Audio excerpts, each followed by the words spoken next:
with us this morning about our culture and bringing back the culture. Mr. Hendrickson?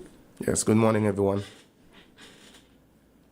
My name is Officer Hendrickson of the National Intervention Team and the CEO of St. Peter's Bringing Back the Culture. Yes, and you, Roosevelt Howe, could you say something about yourself? Good morning, everyone. My name is Roosevelt Howe, and I am currently the captain of the St. Peter's Explorers Boat Troop and a member of the St. Peter's Bring Back the Culture. Bring back the culture. I'm hearing a lot about bring back the culture. Hendrickson, can you give us a little synopsis or a little explanation as to what this bring back the culture is about? Okay, well, the St. Peter's Bring Back the Culture was launched in 2018 with the St. Peter's Explorers Bull Troop. Now, back in 2018, we had something called the St. Kitts and Nevis Explorers Youth Clubs. So that was one of the avenues that our club in St. Peter decided to use folklore to kind of curb the stereotype towards the negative behavior in the community. And how far have you gotten with this curbing the stereotype? Well, it has been increasingly great, you know. We started with one group, now we're up to about 7 groups. Wow. Yes, and our membership is about 70 children. That is real good. We talking about culture. What does this culture means? When I speak about culture, I'm not just talking about the music or the costumes. I'm speaking about respect to elders, accountability, community pride, work ethic, and also spiritual and moral grounding. I love that. We have to go back to a lot of that, believe me, especially the respect for elders and the moral grounding and the spiritual grounding. I remember I used to go to a Sunday school. I used to go to a church in the morning, Sunday school in the morning before church, Sunday school after church, and sometimes you go to 3 Sunday schools in one day. Wow. So we need to get back to some of the spiritual grounding. So thank you very much for sharing the cultural part, not just the folklore and the clothing and what's not, but like back to basics, right. Like homegrown, where you come from, you know, the brought up see, as we would call it. From your experience, what cultural values do you think today's youth are most disconnected from? And that's for you, Mr. Howe, as a youth. Well, as a youth, some cultural values that I don't see nowadays is, as youths, back in the days, we used to be outside a lot playing football, you know. Sometimes police officers would come around, stop and play a little game with us, basketball, football, Yes. and I don't really see none of that anymore. Wow. That is sad. That is sad. What do you think account for that? What you think would have taken up the youth's time and effort so much that they don't even want to come outside on the street to play? Well, nowadays, most of us out inside playing games, just inside on social media. Social media. I understand you clearly. Constable Hendrickson, from your work on the ground, what are some of the early warning signs that young persons may be heading toward crime or gang involvement? Some of the early warning signs would be sudden behavioral changes, withdrawal from structured activities, whether it be like sports,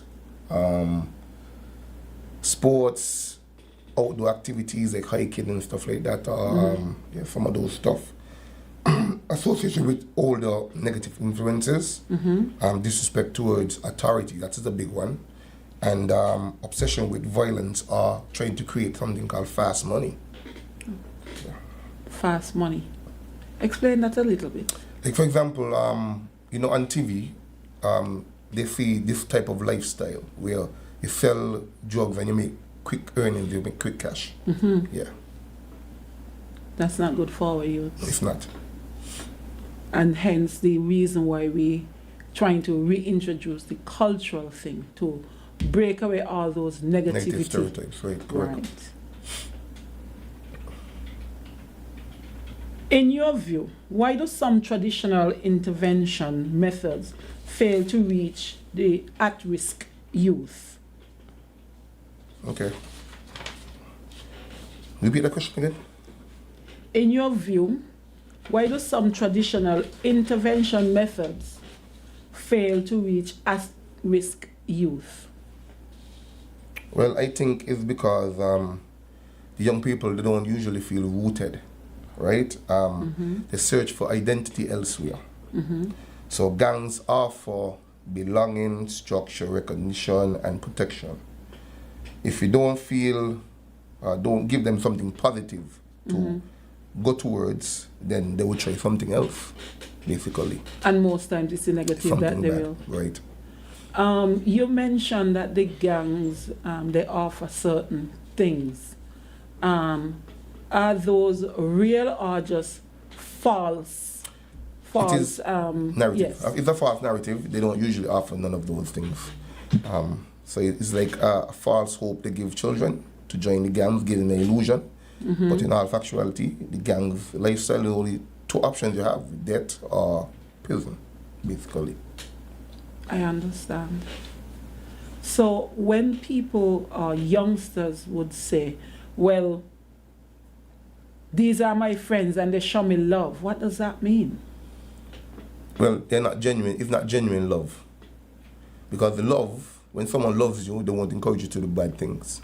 They would always point you into the right direction and point you to something positive, something that could uplift you, and something that could motivate you. I agree with that. Any life experiences that you want to share with Well, regards to like people trying to make you feel like you are, you know, I want you to become one of us rather than just following the goodly principles? Well, from my perspective personally, I see it as some police officers, they tend to show more authority over young children instead of trying to, like, how to say, like, be there for them. Because some young children have things going on in their life and they just don't have anyone there to understand what they're going through and help them through it. Understand. So instead of being a role model, you tend to want to be authoritative Yes. and not really listening to what is happening and trying to understand what the person is going through. Yes. Okay. So we have to have a softer side.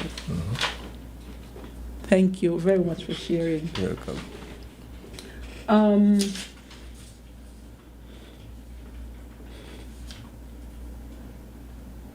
How can initiatives like Bring Back the Culture and law enforcement work together more effectively?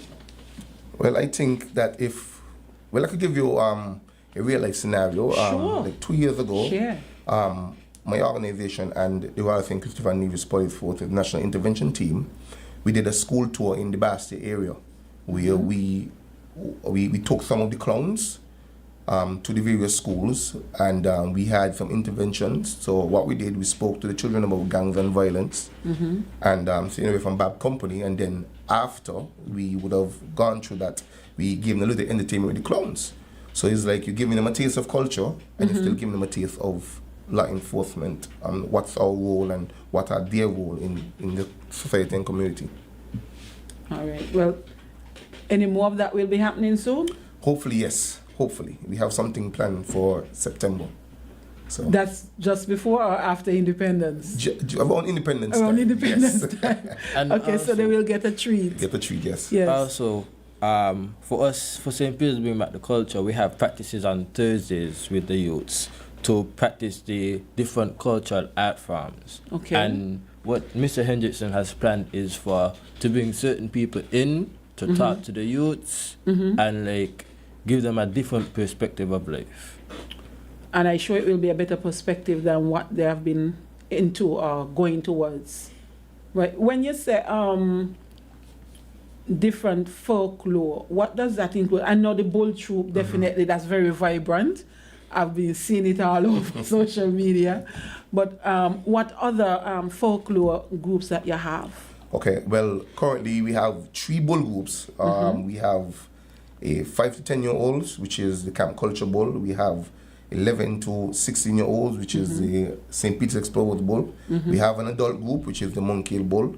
We have the St. Peter's Actors, and these are the persons that usually do acrobatics, jumping over the pitchforks and stuff like that. We have Cowboy and Indians. We have a clown troupe, and we recently launched a string band. Wow. Yes. That is really bringing back culture. Yeah, it is. I would like to hear some of the string band music Yes. come September, so you better make sure you have persons who now can play those instruments. Oh, well, we could touch on that. Well, just when was CARICOM Heads of Government Conference? That was Tuesday, yes. On Tuesday, that was their first big performance. So they accompanied the St. Peter's Clowns, and they did a wonderful job. We even had the Prime Minister here bobbing and weaving. Yes. Congratulations on the launch and your first success story. I believe that you will have a lot more stories to tell.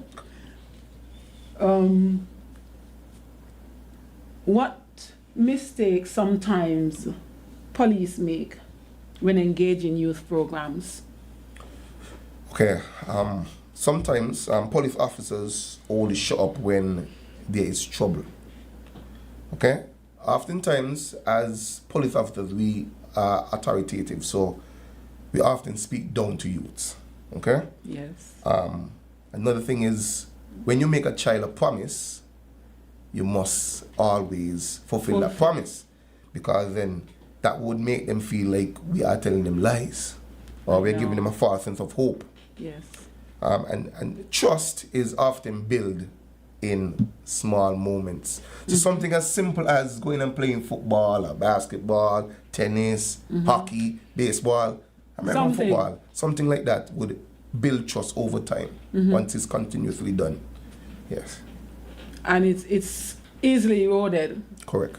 Especially, as you say, when promises are not kept. And that is not a good signal that we want to send to the youths, because we want to assure them that we will be there for them, we will be supporting them, and we will be there to assist them in different areas when they are unable to do so for themselves. And I could see why they can lose confidence, especially if, trusts have been broken. And trust is very important. Correct. Right, we'll take a break here, and on the second half, when we come back, you can call in and be a part of our show. GQ. Water is life, life, life, life, life, life. Water is life, life, life, life, life. Do just one thing, Every job come. Make sure you check for leaks around your house every day. Every job come. When brushing your teeth, don't let the water run away. Come save the water, preserve the water, right now. Every job come. Save the water whenever you take in your shower. Every job come. Make saving the water your business every hour. The water, the water, the water, the water right now. It's up to me and you and you and you and you. The water right now. do just one thing. This is my land, my island, our home. The climate has changed, it's becoming strange. We have to come together to keep her forever resilient and strong. We need slow stabilization, forest rehabilitation. Come together as a nation for drought and flood mitigation. Development with policies and plans. Let's change our ways, protect our lands. Get involved, every child, woman and man. Island resilience has got the plan. This is my land, my island, our home. It's time to come together to keep her forever resilient and strong. resilience, promoting a climate of change. The Climate Change Adaptation and Sustainable Land Management Initiative of the OECS Commission, funded by the European Union. Healthwise is back on ZIZ TV for a new 2026 season. Hosted by Dr. Monique Lescott, Dr. Joanne Davis, and research scientist Clelia Davis, Healthwise looks at the medical issues you want to know about. Healthwise is aired live on ZIZ TV every Monday at 8:30 p.m. Join us Monday, February 9, when Dr. Lescott will discuss the flu season, the different types of respiratory illnesses, and how each can be treated. Join ZIZ TV on Monday, 9th February for Healthwise. It promises to be informative.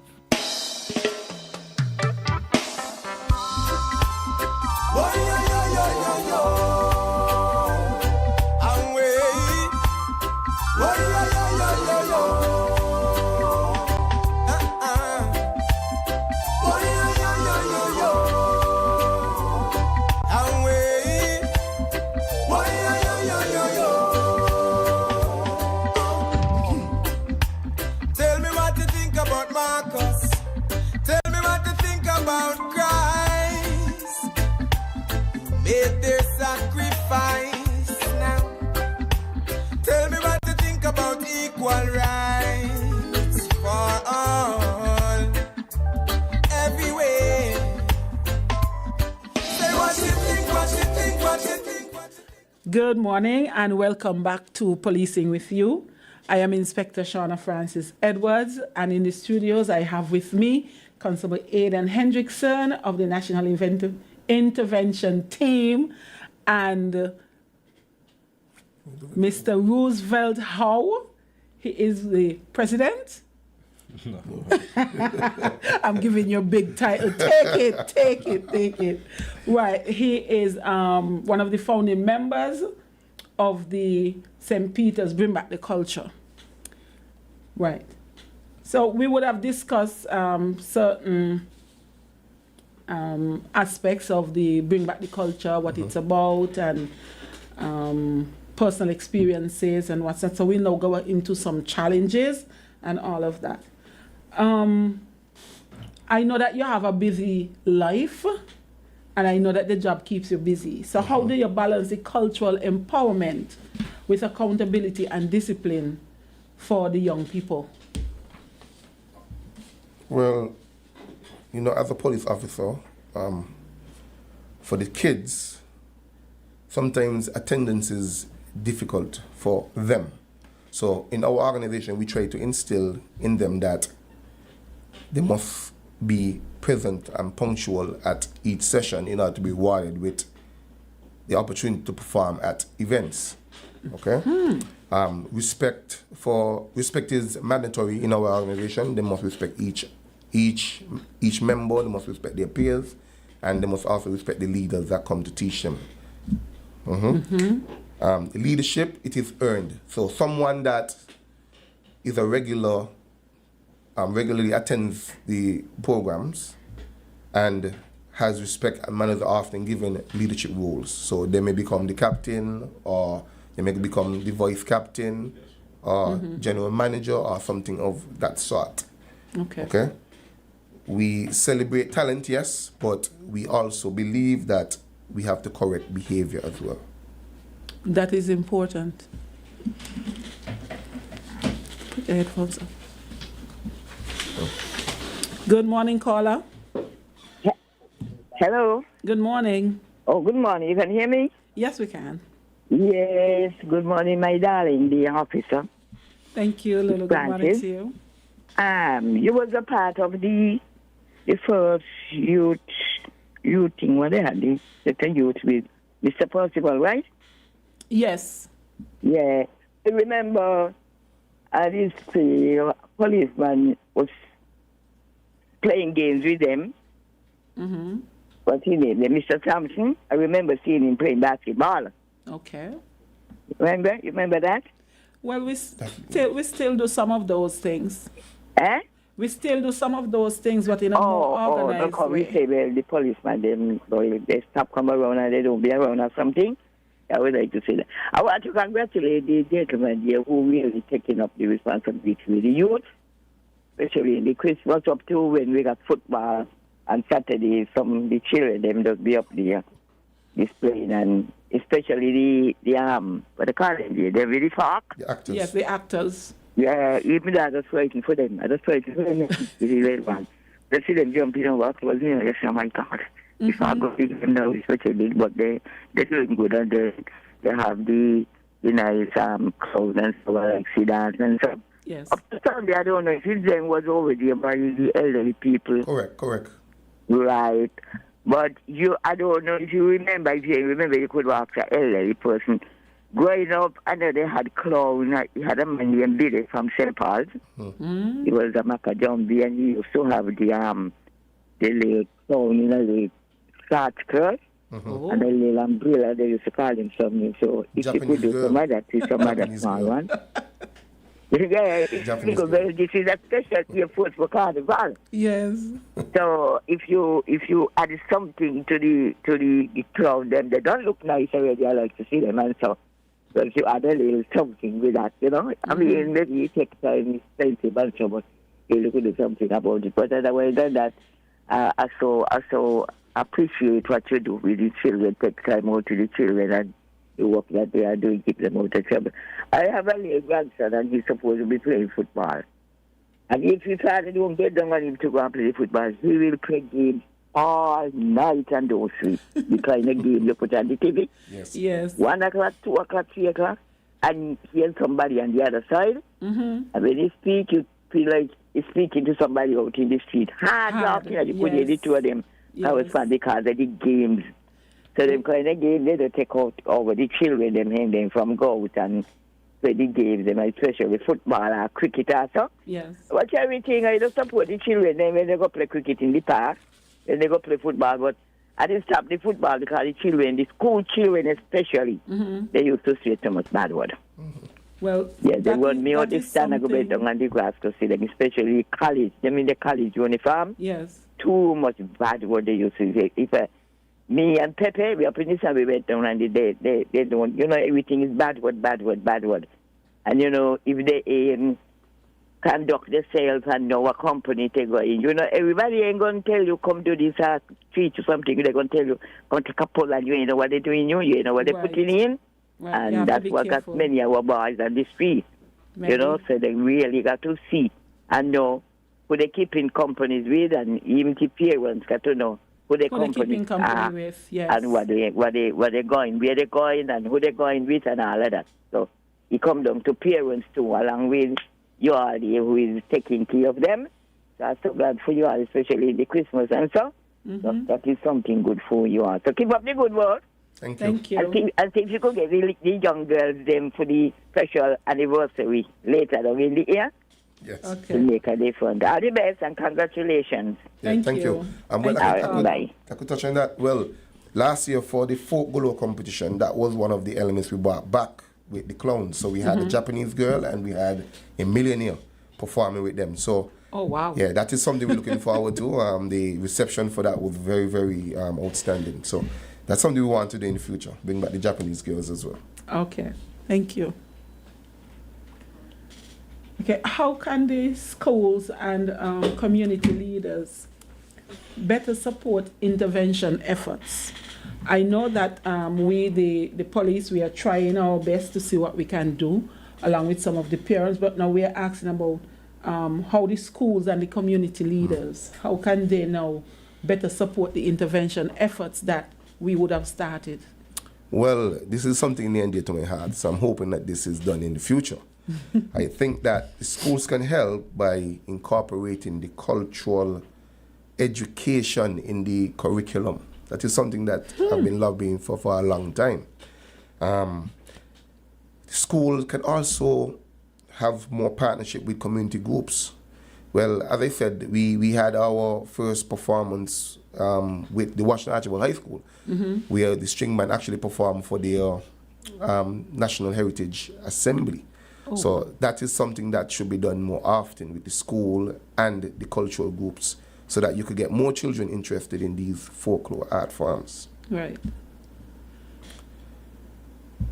what we realize is a lot of foreign culture has been seeping into our small space, and it's a very competitive space because a lot of children, they opt for the foreign culture because they don't have to mingle and do what's right, put it that way. They prefer to like the same phone stuff Right. that Lulu spoke of. You can stay in your room and play your games with somebody who you don't even know. Correct. And you speak to them as if you are best of friends.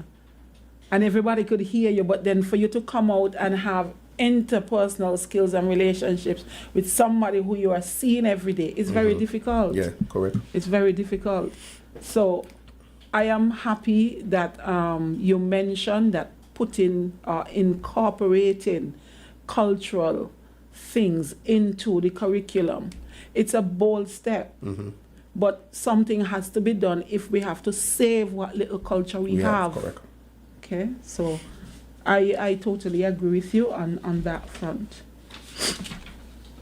What has been the most challenging case you've encountered, and what did it teach you? The most challenging case, I could have Roosevelt give you his experience because He seemed to be the Yes, challenging yes, case. Go ahead, Mr. Howe. Well, me as a young child growing up, I never really used to look to the folklore that much. But as I get older, I decided to like it a bit. But then I used to say in my head, oh, that ain't not but just a waste of time. Oh, wow. That ain't gonna do not for me. But then eventually I had a talk with Mr. Hendrickson, Yes. and he told me to come to our practice and see how it goes. Okay. So one Thursday afternoon they had explorers. I went, stayed for the practice, and I kind of felt a bit of happiness inside of me that I never felt before. Wow. So throughout the years I started off playing the shack. Then eventually I moved up to a ring dancer, where after that I get to play multiple roles, and now I play the role of Arthur Davis, and I am currently captain of the St. Peter's Explorers Boat Troop. Congratulations. I see all of the steps that you would have taken, all the advancement. The first thing was to show up. You show up, a spark went off in your heart, and that turned into a light, a flame, and it flourished. And there you are today. I couldn't ask for a better story. Correct. And I'm gonna be honest, you had certain parts in like me going up through the folklore where I would say, oh, I'm gonna quit, I'm gonna done with it. But Mr. Hendrickson took me to the side, spoke to me every time, and to this day I'm still here. And you love it? Yes, very much. And you're encouraging others to join? Yes, I see the folklore as an opportunity for people to explore the world, Okay. make a name for themselves. Okay. Cause just last year, we got the opportunity to travel to Anguilla. So we took most of our troops and we went to Anguilla and we had a great time. I see folklore as an opportunity for young people to make it out into the world, experience new things and experience new cultures. Hendrickson, Yeah. I see the challenges you had.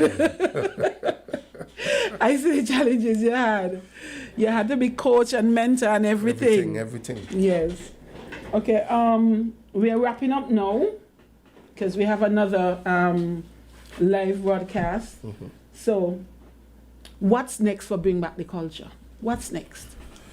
So, what I can say, we have as well, as Lulu was saying, she want to see the Japanese girl. So, hopefully, that is something that we could take into next year. Not this year because we already launched a string band, but Yes. for next year, definitely, that's something that we're looking to. Getting the Japanese girls and doing more recruitment. Okay. Last words, Mr. Howe? Well, I would just like to encourage more young people to, well, before I do that, how young people are nowadays, it doesn't only come from authority like police or teachers in school. Sometimes it comes from home. Yes. So for parents, sometimes you might talk to children, you might think they don't listen to you. They do listen. It's just that you need to be there for them, listen to them as well, and have patience with them. Good words. Good words. Right. Thank you very much, both of you, for coming and being a part of the policing with you. Mr. Hendrickson, I know that there are a lot of struggles. I know that you are a positive person, and I know that what you put your hands to, you go straight to the end of the world to make sure that you succeed in what you're doing. Correct. And that is a very good mantra to stand by. To those persons, the supporters, the police officers, the parents, and those well-wishers in the community like Lulu and others, we are grateful to have you on our side because it helps us to make the youth a little more manageable and steer them in the right direction. And we are grateful to all of you for that. And thank you very much to our listeners and our callers, as usual, for making Policing with You the show that it is now. And we look for your continued support over the coming months. God bless.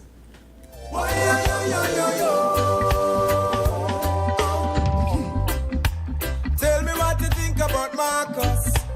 Tell me what you think about Christ. Made their sacrifice now. Tell me what you think about equal rights.